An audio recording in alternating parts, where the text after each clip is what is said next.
content over everything. Yeah, a decent white guy. But I mean, like, yeah, like that sort of thing, kind of. Yes, is that do you not want to discuss? You discussed the point about the epilepsy. Do you not want to Okay, yeah, but it's not talking about epilepsy for the sake of epilepsy. It's like the reason why I'd be interested in that in particular is because it provides kind of an alternative piece of reasoning to this kind of strong argument. Well, this argument I've seen presented a lot of times, saying that you know, if we look at Muhammad, either he was lying, or he was delusional, mad, or he was telling the truth, and so I think it provides like an alternate sort of explanation. Yeah, so your claim, let me get this right. Your claim is that he had epilepsy. In addition to epilepsy, he had hallucinations over 23 years. And in that time, all of his behaviours and the Quran and everything, which you said you haven't read yet, all came from that. Yeah, like is that serious? Do you really believe that? Well, so or are you just waiting for it to be? No, I think that's put to bed. No, I think that's quite likely. But what I would say is that because so can you give me one example of somebody? One example of somebody who's had epilepsy that has delivered something like Muhammad, peace be upon him. So, for example, like quite a few people think that Joan of Arc might have had epilepsy, and that because she is reported to have like collapsed while having a vision. But of course, you would believe that Joan of Arc. How many years was that over? Well, quite a few. Like she was like used as a figurehead for the army for like a few years. I'm not sure how many, but like why specifically do you think the idea that it's 23 years makes it kind of less likely? Because I think the idea that somebody has hallucinated and had epileptic fits over 23 years, no one else knowing that happened, and also the fact that he's delivered the Quran, which obviously I've read, and all of Muhammad's behaviours, peace be upon him, would lead somebody to genuinely believe that he was someone who suffered from some kind of mental illness or epilepsy or some condition. Okay, so like when you say, it sounded like you said something like kind of without anyone knowing, but people saw him have these convulsions. Like for example, there are hadiths about how he's having a convulsion one time, and one of the companions says, where's the Prophet, can I look at him? And Umar says, do you want to look at him? And so he kind of shows Muhammad like lying down, making this kind of heavy snoring sound, like, and they describe it as snoring like a camel, so really deep, like kind of involuntary noises. So people were observing these signs of seizures basically, but they'd kind of thought, like these might be revelations. You're calling it a seizure, but it doesn't mean it is a seizure. Okay, it's behaviour that would be consistent with seizures, because, for example, another incident that's written about in Muhammad's childhood is he talks about it later, saying, I had a vision where two strangers in white gowns came to me, and they sort of held me down and cut open my chest and took out my organs and washed them in a dish and then put them back into my chest. But the person who kind of... This was when he was a child. Where's that from? So this is written about both in kind of a hadith, but also in his biography. Is it an authentic one? Yeah, I think it's an never authentic heard of one. You think? Oh yeah. Like I mean, check if it's so authentic. Let's check. Should we check? Do you know the one he's talking about? Of course. It doesn't mean it's authentic. There are lots of stuff in the hadiths and the Sirah. We've got to check these things before we believe them. Yeah, of course. And not just take someone's word for it. You may be right, of course. Yeah, I agree with that. Like So we have sort of limited time here. So if I spend the time like looking for the hadith, we might not necessarily get to No, but you've just presented it as an example, sure. which proves Muhammad peace on to be sort of. Muslims are really funny about that. They only like authentic hadiths. It's just I don't know. It's a kind of a.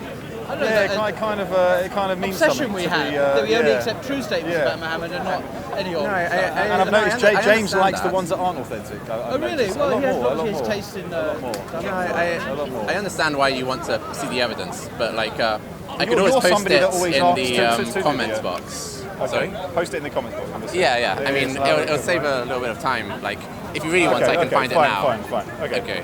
So forget that then. But let's go. So Go on about the epilepsy. Yeah, but the same incident about him as a child having his organs taken out, kind of, is written in his biography by Ibn Ishaq, that when he collapsed, a boy's father found him and like took him back home and said, this boy has had a seizure, like, and then said something like kind of, it's better that he be with his family for what is apparent, or something along those lines. So they're very, and you know, there are other kind of hadith about him, sort of while the revelation is coming, behaving in these kind of erratic and symptoms that would be consistent with seizures. Okay, so let's say for the sake of argument, we agree that there were seizures or whatever we say there were instances like that. These kind of episodes. You would still need to have some kind of answer for how the Quran came down, and like I said, over such a long period. And I don't really think you're genuinely believing this, are you? No, I think it's probably one of the more likely, you know. Okay, well, explanations. you said likely, so presumably there are other examples of this over history. So can you give me an example of somebody that's given something where this has happened? You said about Joan of Arc. So that's like one thing that people have talked about, and other ones. Can I ask something? How have you not read the Quran? That just shocked me. You're down here every week, and you are the man with the folders and the and you've never read the book.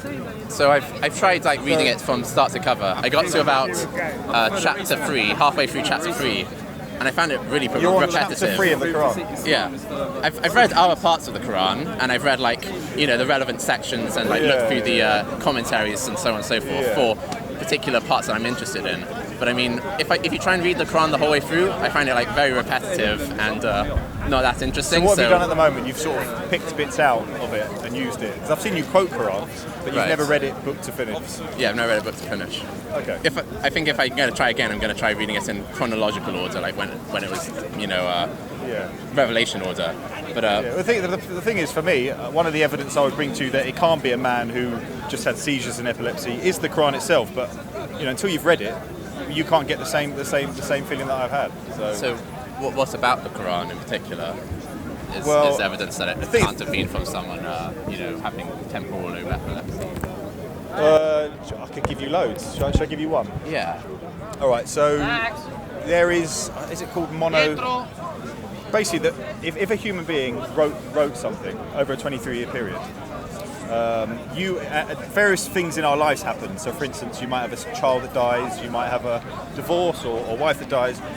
This would be seen in your writing. Yeah, do you agree? This would be seen. This is what the experts say. Yeah. The Quran, from start to finish, is completely mono. The words escape me, but it's mono from start to finish all the way through. There's no evidence. The same style, you think? Yeah, the same style all the way through. So that could be something. You know, I've never heard that challenge, and that's the non-Muslim experts saying that. Okay, well, I've heard, you know, people say that in the earlier Meccan verses that they were considerably more poetic than later Medinan verses, and that Meccan verses were often just sort of talking more about Judgment Day, about specifically religious topics, and then Medinan verses are more about kind of rules about this is how you should do things. These are benefits for the Prophet just for you. What you're describing, sort of these aren't human sort of feelings coming out into writing, are they? These are. Well, I think that would reflect that sounds to me like you know, one set of verses is more poetic than another set of verses. Yeah. So I mean, I'm not super convinced by this idea that. I have to urge you to. Can you read the Quran for the next time we speak? Can you just do that for me? You won't even do that. So you're going to come here week after week talking about Islam, and you haven't read the book. But hold on, though. You converted to Islam before you had read the book. So that's not true. That's not true. Where have I ever said that? I remember when you were first talking to Hamza said something along the lines of, "No, I wouldn't tell someone to read the whole Quran. Don't worry about reading the whole Quran." Hamza has advised that, but did I say I hadn't read the Quran? I guess I might have that's a inferred that. Okay, I'm sorry I read about the Quran several times before I Okay, sorry for making that mistake. That's all right. Okay, well, like, but I mean, are you still kind of convinced? I mean, what if you had to kind of summarize it? What are your primary reasons for being convinced that Islam is true? Well, part of the thing we spoke about before, I mean, I think my journey was, I went through various things, and to be honest, if you look through various behaviours of Muhammad, peace be upon him, when I was looking through it, it wasn't a man that was painted out to me. He was definitely an example to mankind, I would say. Now, I'm sure have you seen any? Can you name me good things that Muhammad has done? I just want to know that you've sort of looked. Like what? Give me an example. Well, like he advised charity, for example. That's probably what I consider one of the best things that he did. Do you know any of the stories about, you know? He showed like quite a bit of mercy to some of his former enemies, not to other former enemies, but for quite a few of his former enemies, he was quite merciful. I'd say that's good-natured. There are reports like where his companion said, he was so shy, he had such good manners, and so there are these kinds of reports, but like I find kind of contradictory evidence about them. Okay. Yeah. So that's like a selection of things, I guess. So you agree that the man had character and things like that. So when I first looked into it, that was a lot for me. Was opening my eyes up to it. Okay. But the second thing is for me, and it's so the thing you think his character is so good that he's a messenger of God, or? Yes. Okay. But that is the reason. I think for me, for you to prove to me that Islam is wrong or false, I would need, and partly, you came up with the epilepsy argument, which I think isn't I think there are other ones maybe you should look into. You would have to tell me how a man from the desert, 1400 years ago, what his motivation was for doing what he did, for going through everything that he went through. Whether you believe it's money, power, or madman, you would need to tell me why Muhammad peace be upon him is not. What was his motive for doing it? Okay. So I'll do that exact sort of challenge now, but like afterwards I also want to say like I'm not sure if that's the best question you should ask, but initially like kind of in terms of like what your would his opinion on motive what question be? I asked it doesn't matter, does it? Okay, sure. Go But, on. so what his motive was, I think that kind of there is a sort of strong piece of reasoning that if you take kind of the information about his biography, that he went through quite a lot of suffering for a lot of his prophetic career in order to deliver this message. So, like, I think the broad kind of reasonable inference from that is that he sincerely believed that what he was saying is true. Good. And so, but I do think that there is You don't believe he's a liar? You don't believe he's a liar? Well, I mean, over time, kind of when he's in Mecca, like there's no doubt that he kind of like suffers a lot for kind of his beliefs. He like puts his family in danger, this sort of thing. I think as his career progresses more and more, you see more and more evidence of him behaving in a way that would suggest that he's delivering revelations for his own gain. And so that might be a conscious kind of recognition. You do question his sincerity because you just said he's very sincere. Yeah, initially he seems sincere. And then he suddenly changed halfway through. Not necessarily suddenly, but like by the end of his life. Why would he do that? So it could be like as a result of kind of some narcissism that he starts believing that God must want me to kind of. Is it me, or are you just picking things out at the moment? Or? Well, yeah, it's a lot of guess. Well, go on. Carry on. I mean, I'm aware that like I haven't like shown you the actual hadiths and I haven't shown you the actual events in Muhammad's life yet, because I think that's the kind of thing that's better done when I can actually kind of link you to the actual books of on sunnah.com, and then you can like I look would be them through happy them. because you're someone that researches. I would be happy to link with you, pick a topic, and we discuss it. It doesn't have to be on camera; it can be off camera. Yeah, the problem is I question your sincerity because I'm aware what you say online. You've said some vile things online. So I don't generally think you're a sincere person. So me going on that journey with you, I think, would be a waste of time. Okay, I don't say things that I kind of know to be wrong. So, and when I'm shown to be wrong, I admit to it. So, like, I have had arguments with people respectfully about the religion. No, I haven't. No, okay. But like, that's it's normally being provoked by someone like calling me something, I call them something, that sort of thing.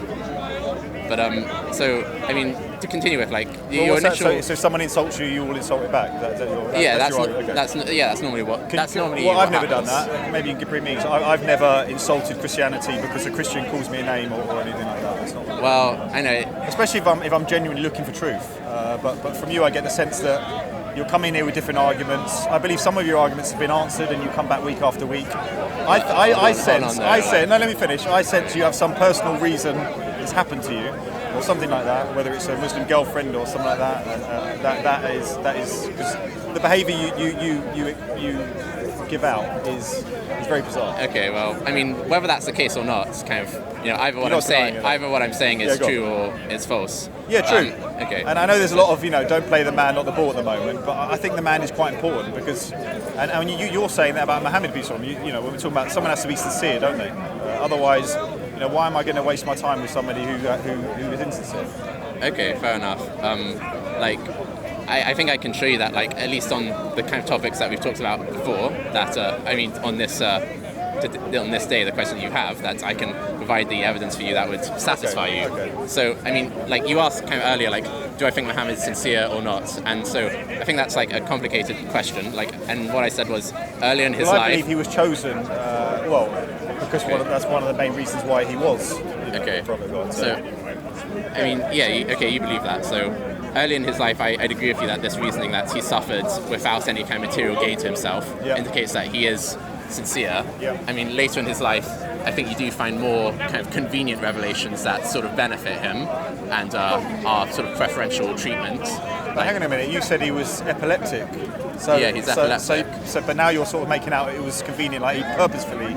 So that's that's not making sense of your argument, is it? Well, no, there's two possibilities here. Either kind of he's epileptic, and he also decides to kind of later on so you're linking that in fake some seizures when it benefits him, kind of, or there's the possibility that kind of he's narcissistic, and so he's kind of so deluded and kind of delivers these verses saying, you're the best of creation, you're the best out of all the prophets, you're the best person that's ever lived. That he's so narcissistic that he kind of believes that God wants him to kind of say these things that will benefit him because he believes that he's loved by God, and so anything that he makes up will these be revelations good. That you're talking about, you're saying that he conveniently made up revelations. Right. You've admitted you haven't read the Quran. You haven't even read the revelation from back to front. But I've read those particular ones. But can you see how my claim, you saying that doesn't mean anything to me. If you generally I can talk about the particular revelation. Pick out a couple of pages and go, look what happened here. Why not read the page before and after? It's quite important. Well, for example, the whole chapter, that would be fine, right? Have you read whole chapters? Yeah. Okay. And what was your reason for reading just one chapter? I know, to look into a particular issue. To look into something, try and find out it's false, yeah? Yeah. Okay. So, you look into but can you see that way of looking into something isn't the best way? Would you agree with that? No, I wouldn't. Okay. Because, if I'm looking into a particular issue, for example, there's a particular issue in the chapter 66 called Surah at-Tarim, where and it's a short chapter. It's Muhammad hasn't. There's two kind of circumstances of the revelation, and both of them seem kind of suspicious. Kind of the chapter itself says God tells Muhammad, "Oh Muhammad, God." Actually, let me just read it out. It'll be kind of a little bit easier. Because I don't remember this one off my heart. Are you going to read out a chapter? Yeah, it's a short one. Do you remember the number? It's at Tarim 66. So the prohibition. So it says, O Prophet, why do you prohibit yourself from what Allah has made lawful for you, seeking the approval of your wives, and Allah is forgiving and merciful? Allah has already ordained for you Muslims the dissolution of your oaths, or actually, what it says here is Allah has already ordained for you, and then put in brackets Muslims. So, that's not specifically in the text, but they've kind of inferred it, the translator, in this Sahih International. So Allah has already ordained for you the dissolution of your oaths, and Allah is your protector, and He is the knowing and the wise. And remember when the Prophet confided to one of his wives a statement, and when she informed, another of it, and Allah showed it to him, he made known part of it and ignored a part. And when he informed her about it, she said, "Who told you this?" And he said, "I was informed by the knowing, the acquainted." There's only 2 or 3 more verses. If you wives repent to Allah, it is best for your hearts who have deviated. But if you cooperate against him, indeed, Allah is his protector, and Gabriel and the righteous of the believers and the angels, moreover, are his assistants. perhaps the Lord, if he divorced you all, would substitute for him wives better than you, submitting to Allah, believing, devoutly obedient, repentant, worshipping and travelling, ones previously married and virgins. O you who have believed, protect yourselves from your families from a fire whose fuel is people, and stones which are appointed angels, harsh and severe. They do not disobey Allah in what he commands, and they do what is commanded. And O you who have disbelieved, make no excuses that day. You will be recompensed for what you used to do. And it's a little bit longer than I thought it was. You're doing very well, James. You're doing very well. Yeah, I think start from one and go. Okay. go I mean, the incident. What does that mean to you? What does that mean to you? Summarise it in your own words. Okay, so basically, there are two explanations given for what this verse is about. One explanation is that Muhammad used to eat a kind of honey, and then one of his wives said, this honey is quite smelly. I want you to stop eating it. And so Muhammad said, okay, I promise I'm not going to eat the honey anymore. And then God delivers this verse saying, Muhammad, why have you made a promise not to do something which is lawful for you to do? And then God tells off Muhammad's wives for sort of telling each other about this promise Muhammad made. And then he tells off the wives so severely, if you keep on cooperating like this, then maybe God will replace you. The other explanation for what's gone on here is that, and this is also found in reports and hadith and seerah and tafsir, that is that Muhammad received a slave from a Prime Minister of Egypt, basically, called Maria the Copt. And when he was meant to be visiting one of his wives for one of his wife's particular days, he actually had sex with Maria inside that wife's house, and so the wife caught him and sort of told him off and said, was angry with him, and so he said, okay, I promise, she's forbidden for me, I'm not going to see Maria anymore. And then the wife told Aisha about it, and so Muhammad receives this revelation from God saying the same thing, kind of telling off the wives for informing each other about this promise Muhammad made, telling Muhammad that he does not need to keep that promise that he made, and threatening the wives, saying... So it sounds like you are going to be inferring from this that Muhammad, peace upon him, sort of did this himself, right? To sort of this suit his own needs kind of thing, yeah? Yeah, this seems like the kind of thing that if God were sending the revelation to try and guide mankind, and it's just the last revelation, it doesn't seem fitting for God to interfere in a domestic squabble like this. It seems more like something that Muhammad would have reason to make up to benefit him. We can go into that verse, but are you still going along with your epilepsy claims then? Because you're now giving him a motive, which is to satisfy himself. Right. But you started off saying that you believe he had epilepsy over 23 years, and that's where the revelation came from. Yeah. I'm just trying to work out, because your original claim, none of this fits with your original claim to me. Well, that's a slight misunderstanding. I'm saying that, at the beginning, he had epilepsy, and he sincerely believed that these epileptic seizures are God talking to him. And then, over time, and it might be he consciously started realizing that there isn't a divine character to this, and so he felt safe to start making up things for his own benefit. That's one explanation. Or it might be that he was so narcissistic that he started believing that God loves me, and so God wants whatever I want, and so this is actually from God. Okay, I'm trying to break it down. So he was epileptic, he was sincere at the beginning, right. He developed narcissistic tendencies, and then suddenly his epilepsy was alright. Not necessarily suddenly. Are you generally, is this the first time you presented this argument? I've never heard it from you before. I presented it last week as well. Last week, so you've just come up with this now? Well, what happened to all the other reasons why you thought Islam is false? Well, I have lots of reasons to do with the Quran itself why I think it's false. Even though you haven't read it? I've read parts of it, yeah. Okay, fine. But the reason why I'm talking about this one is because I want to show people who are presented this argument either Muhammad was a liar, or he was stark raving mad, or he was from God. I want to show that there is an alternative explanation. And the other thing I wanted to present about this particular epilepsy argument is well known. It is well known. Yeah. I've heard it many times. Yeah. and there's quite a lot of evidence from the Quran and Hadith I had read it. to support It's lost me now, and I'm happy to email it to you. But there are people experts in epilepsy and things like that will also say, well, he couldn't have been. But I'll forward that on to you. Okay, I've seen people who. No, I've seen the contrary, which is that like people working in these psychiatric wards like have come across people who believe themselves to be kind of messengers of God and start delivering kind of treatises and ramblings and so on and so forth. What I was going to say though is another thing is that this argument itself though, I don't think it's something that you can develop certainty that Islam is from God for though, because if you're looking at the sources of Islam, they're the Quran itself, and then reports about Muhammad, traditions and hadith, and then beyond that there's biographies and sirah, and they're roughly ranked in that, like kind of the Quran's the most sort of trustworthy, and then a bit less trustworthy than that is like these reports, traditions, hadith, and then even less trustworthy is biographical and does it evidence. say something? Look, but wait, hold on. But you just said the Quran's the most trustworthy, and you haven't read it. It just baffles me. That's why.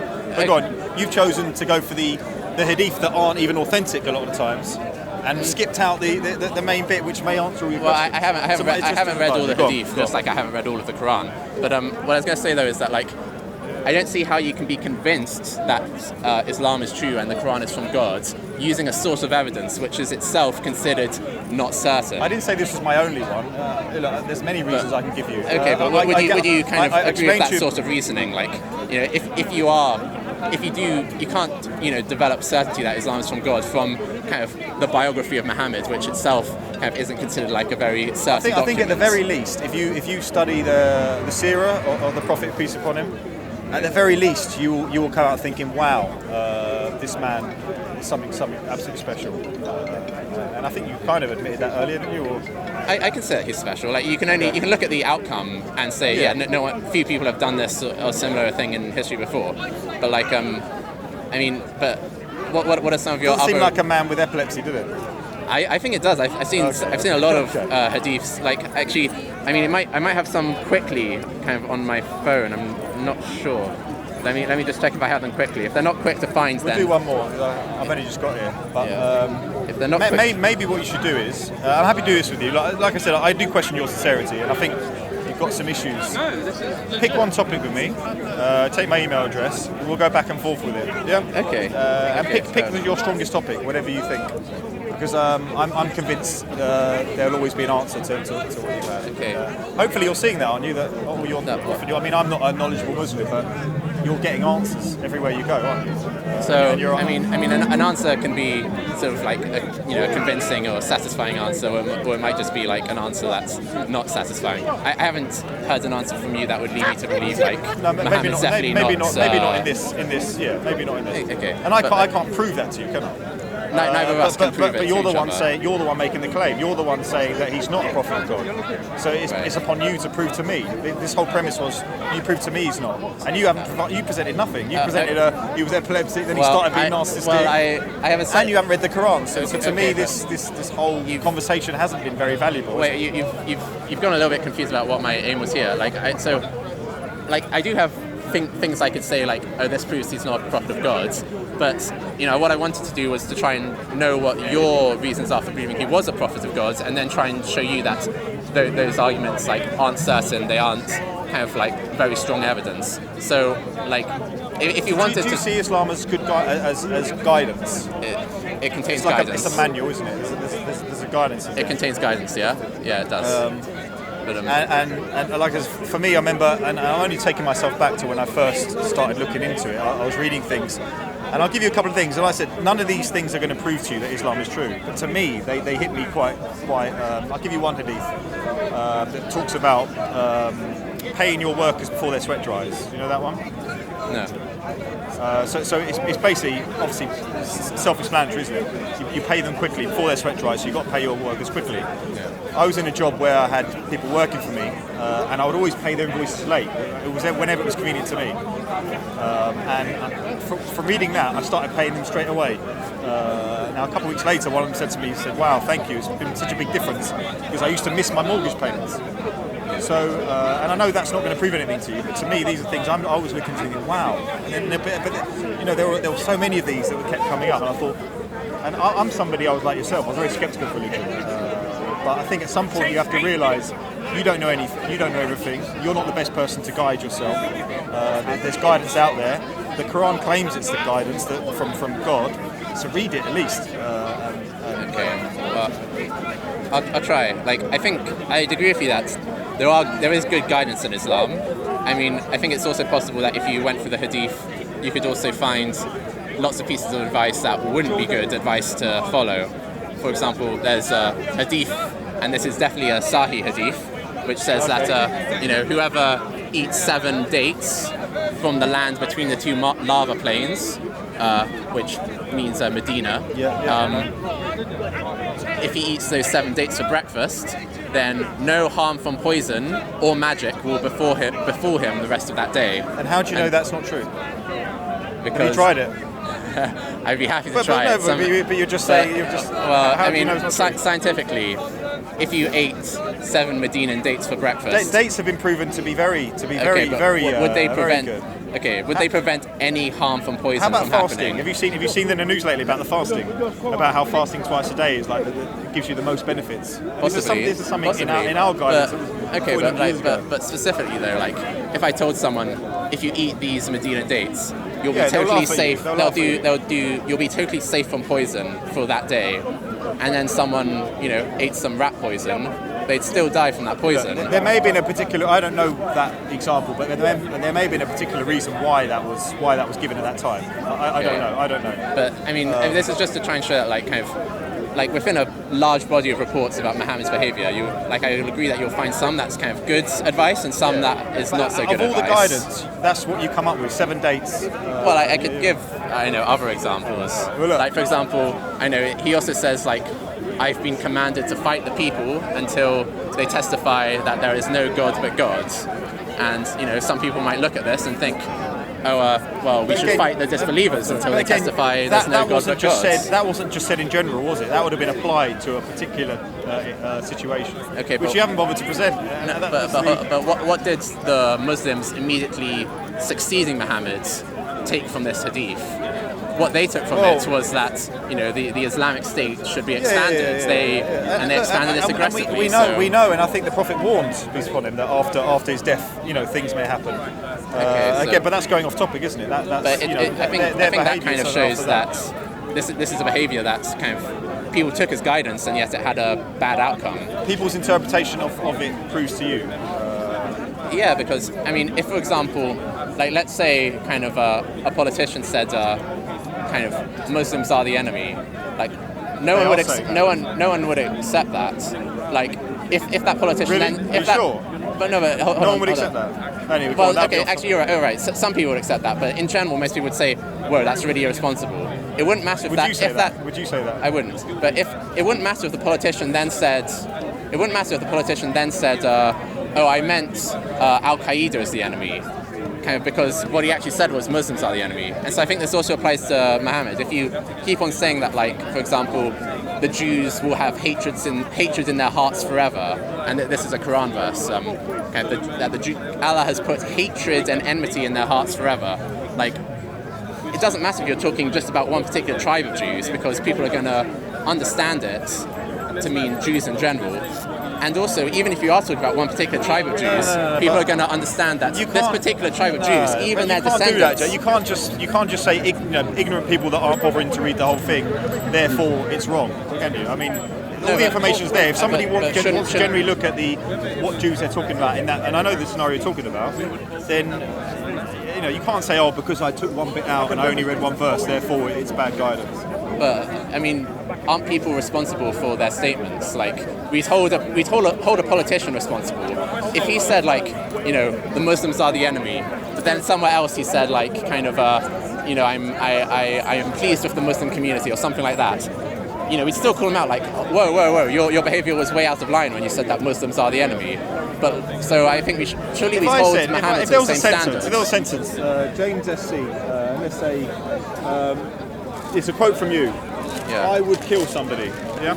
But at the end of it, it's if they attacked my mother. Yeah. Imagine I just cut that in half. I could take it, couldn't I? And am I saying you're irresponsible for that? It's common sense. I agree with you there. It's common sense. But I mean, like, I don't think. I mean, this verse, like, it does. I mean, this verse isn't like sort of said. It isn't like cut. I know, but you get my point. I don't think you can hold the Quran responsible because people haven't bothered to look into it. And like you say, you start. I mean, keep going back to it. No, but let's think about this though. Like, the early Muslim community, people would generally, especially like according to the Orthodox Sunni Muslim narrative, they're sincere. In the first 3 generations, they're the people who had the best. They were praised by Allah according to these hadith. So if these 3 first generations of Muslims who were kind of the most sincere and they were the closest in time and they had the most direct sort of reports of Muhammad, if they still kind of read these verses and ended up with the understanding that the Islamic State should try and spread Islam with warfare, like, whose fault is that? Surely the fault is lying with the teachings that they've received. But you're not reading the full teachings, are you? If you're already reading part of the teachings, but surely they would have read the teachings in full if they've memorized the whole Quran. You know, there are a generation of people who've memorized the whole Quran, and yet they still kind of think, oh, we're being instructed to wage war to spread Muhammad. Let's take ISIS now, yeah. So out of the 1.6 or 1.8 billion Muslims are there, how many of them are ISIS? I don't know, like, not very many. Very few, isn't it? Very few. And they've got an interpretation, and they're using the Quran to justify the means they're doing. Are you seriously telling me that it is the Quran's fault for them doing that? And a lot of these people, and I believe you exhibit it yourself. You will take things out of context to suit you. And ISIS obviously have political motivation, so they will be using the Quran in their own way. And I think it's nonsensical to say, well, the Quran, you know, is giving out bad guidance because ISIS are killing people. Okay, but so maybe we can say that ISIS has this geopolitical agenda, and they're exploiting these vulnerable people as like pawns in a political agenda. Maybe we could say that, but I think you'd have a harder time saying that about kind of the immediate successors of Muhammad, who also believed in expanding the Islamic State and waging war against people who didn't believe in Islam and wouldn't accept Islam in their countries. Okay. I mean, you can't say they're kind of insincere, or maybe you can, like, but I think that's something to think about. Like, they're the people who are the closest to, you know, Muhammad's teachings, and yet they still ended up with this kind of aggressive, You're right. And I believe belief. the Prophet, peace on him, warned about this. He warned about this, didn't he? So. Okay. He knew it was coming. Well, I'm going to get a coffee now. Okay. Well, yeah. Read the Quran. Promise you, just read it again. I'll give it a good shot. Folders of hadith, and you're not wanting to really read the Quran. Well, because I can look for things I find interesting, but like reading it from cover to cover, Quran is quite a task. Like a lot of repetition. That book is claiming to be the word of God. The stuff that you're against. So just read it. You read it. Okay. Well, anyway, it's been an interesting discussion. It's a Reddit, no. 3 chapters. Like, can we swap emails, like, for the infidels? Okay, I'll let you get a coffee, but yeah, then we can swap emails. But yeah, thanks for talking. No, I wanted to ask him a question. Oh,